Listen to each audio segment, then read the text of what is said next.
Salam değerli izleyiciler, 18 oktyabr 2025-ci il Azərbaycanda pensiya yaşının artırılması ilə bağlı yayılan bir xəbər var və açıqlamanı diqqətinizə çatdırıram.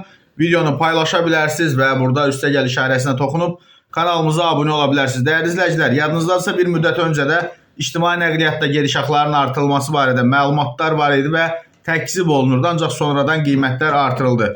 Və değerli izleyiciler, Maliyyə Nazirliyi tərəfindən hazırlanan 2026-29-cu illəri əhatə edən orta müddətli xərclər çərçivəsində bir sənəd var və həmin sənəddə belə aydın olur ki, əhali yaşlandıqca pensiyaya çıxmaq yaşı da artırılacaq. Məsələ ilə bağlı sferazı açıqlama verən deputat Vüqar Bayramov bildirib ki, hazırda pensiya yaşının artırılması müzakirə olunmur.